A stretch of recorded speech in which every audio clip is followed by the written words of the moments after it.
जो राजनीतिक दृष्टि से एक अस्त्र के रूप में पार्टी काम कर रही है, उसका सदुपयोग करते हुए आपका भी योगदान हम सबको मिलेगा, ऐसा मेरा विश्वास है। इन्हीं शब्दों के साथ मैं ज्योतिरादित्य जी को स्वागत करता हूं और मैं ये भी चाहूंगा कि वह आज इस घड़ी में अपनी बातों को रखें। यहाँ उन्मुक्त वातावरण में उन्मुक्त तरीके से अपनी बात को रखने का पूरा वातावरण है।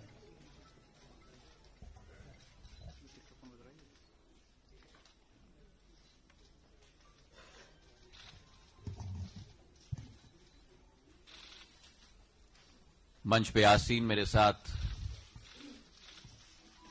भारतीय जनता पार्टी के सम्माननीय अध्यक्ष आदरणीय जेपी नड्डा साहेब, भारत सरकार के यशस्वी मंत्री और मेरे भाई धर्मेंद्र प्रधान जी, हमारे गृह राज्य से उपस्थित विनय सहस्त्रबुद्धे जी, हमारे मध्य प्रदेश के भारतीय जनता पार्टी के अध्यक्ष बीडी शर्मा साहेब, अनिल जैन जी, राष्ट्रीय महामंत्री अरुण सिंह जी, जय पांडा साहेब, जफर इस्लाम साहेब और मंच पर आसीन सभी गणमान्य सदस्यगण, मैं धन्यवाद अर्पित करना चाहूंगा सर्वप्रथम आदरणीय नड्डा साहब को, हमारे प्रधानमंत्री नरेंद्र मोदी जी को, हमारे गृह मंत्री अमित शाह जी को कि उन्होंने मुझे अपने परिवार में आमंत्रित किया, एक स्थान दिया। मेरे जीवन में 2 तारीखें बहुत महत्वपूर्ण रही। व्यक्ति के जीवन में कई बार ऐसे मोड़ आते हैं जो व्यक्ति के जीवन को बदल के रख लेते हैं, और मेरे जीवन में वो 2 दिवस, पहला दिवस 30 सितंबर 2001, जिस दिन मैंने अपने पूज्य पिताजी को खोया।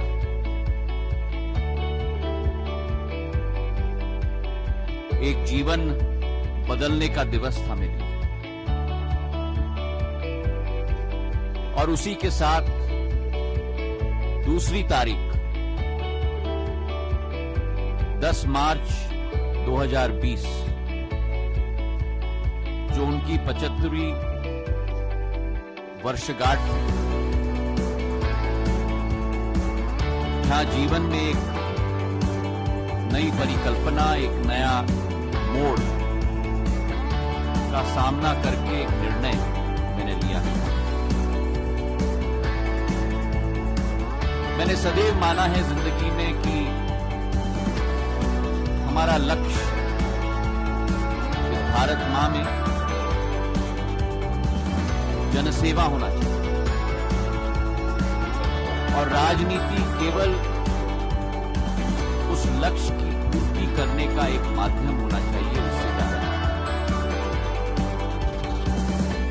मेरे पूज्य पिताजी ने, और जो पिछले 18-19 वर्षों में समय मुझे मिला है,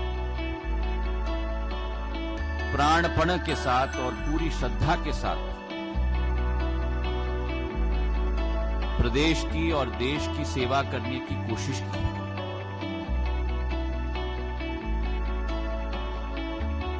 भारतीय कांग्रेस पार्टी के द्वारा। लेकिन मन व्यतीत है और मन दुखी भी है, क्योंकि जो आज स्थिति उत्पन्न हुई, मैं ये कह सकता हूं विश्वास के साथ कि जनसेवा का लक्ष्य की पूर्ति आज उस संगठन के माध्यम से नहीं हो पाई।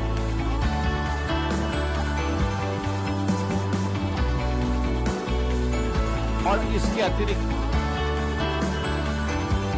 वर्तमान में जो स्थिति कांग्रेस पार्टी में है, वो कांग्रेस पार्टी आज नहीं रही जो पहले। और तीन मुख्य बिंदु हैं। एक तो वास्तविकता से इनकार करना, और वास्तविकता से इनकार करके जो इबारत लिखी जाती है उसका समावेश न करना, जड़ता का एक जो वातावरण उत्पन्न है, और उसी के साथ जो एक नई सोच, विचारधारा, जो एक नया नेतृत्व को सही मान्यता न मिलना। मैं मानता हूं कि इस वातावरण में जहां राष्ट्र स्तर पर यह स्थिति हो चुकी है, वहीं मेरे गृह राज्य में जो मेरा दिल का भाग है, मेरा मध्य प्रदेश, एक सपना हमने पिरोया था जब 2018 में वहां सरकार बनी थी। लेकिन 18 महीने में वे सपने पूरी तरह से बिखर गए। चाहे हम किसानों की बात करें, जहां कहा गया था कि 10 दिन में हम ऋण माफ करेंगे, 18 महीने बाद भी वो नहीं हो पाया है। आज भी पिछले फसल का बोनस ना मिल पाया, ओलावृष्टि की मुआवजा ना मिल पाई, और जो स्वतः मैंने एक आंदोलन छेड़ा था सत्याग्रह का, मंदसौर के गोलीकांड के बाद, आज भी हजारों किसान हैं मध्य प्रदेश में जिनके विरुद्ध आज भी केस आज भी लगे हुए हैं। तो जहां आज किसान त्रस्त है, नौजवान भी बेबस हो चुका है, रोजगार के अवसर नहीं। वचन पत्र में कहा गया था कि हर महीने प्रति माह एक अलाउंस दिया जाएगा, उसकी सूद नहीं। और उसी के साथ जहां रोजगार के अवसर नहीं उत्पन्न हो पाए हैं, वहां भ्रष्टाचार के बड़े अवसर उत्पन्न हो चुके हैं। आज एक ट्रांसफर उद्योग चल रहा है मध्य प्रदेश में, रेत का माफिया चल रहा है मध्य प्रदेश में। और जब ये स्थिति राष्ट्र स्तर पर अलग विडंबना, राज्य स्तर पर अलग स्थिति, और जब सत्य के पथ पे कोई व्यक्ति चलता है, मूल्यों के आधार पर कोई व्यक्ति चलता है, तो तब मैंने निर्णय लिया कि आज अगर भारत माता और भारत को हमें प्रगति और विकास के रास्ते पे चलाना होगा, तो आज मैं अपने आप को सौभाग्यशाली समझता हूं कि नड्डा जी ने, प्रधानमंत्री जी ने और अमित शाह जी ने मुझे वो मंच प्रदान किया जिसके आधार पर जनसेवा और राष्ट्र सेवा पर हम लोग आगे बढ़ पाएं। देश के इतिहास में शायद कोई ऐसा जनादेश किसी भी सरकार को न मिला हो जो एक बार नहीं लेकिन 2 बार हमारे प्रधानमंत्री नरेंद्र मोदी जी को मिला है। और उस जनादेश का एक सक्रिय, क्षमतावान और पूर्ण रूप से समर्पित भाव के साथ कार्य करने की जो क्षमता उनकी है, और आज देश का नाम जो विश्व स्तर पर उन्होंने बढ़ाया है, योजनाओं की क्रियान्वयन की क्षमता जो उनमें है, जो आज के नहीं लेकिन भविष्य की चुनौतियों को परखना और परखने के बाद उनकी सामना करने के लिए योजना बनाना, ये जो क्षमता उनमें है, मैं मानता हूं कि भारत का भविष्य पूर्ण रूप से उनके हाथों में सुरक्षित है। मैं आज नड्डा जी को मैं धन्यवाद अर्पित करना चाहता हूं कि आज यह मंच उन्होंने मुझे प्रदान किया और मैं उत्सुक हूं नड्डा जी के साथ साथ हमारे राष्ट्रीय अध्यक्ष के रूप में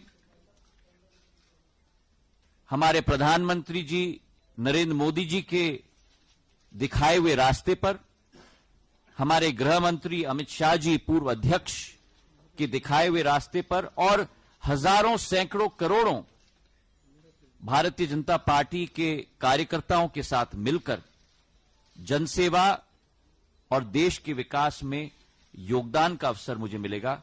इसके लिए मैं कृतज्ञ हूं इन सभी महानुभावों का। बहुत बहुत धन्यवाद। आज के दिन बस इतना ही।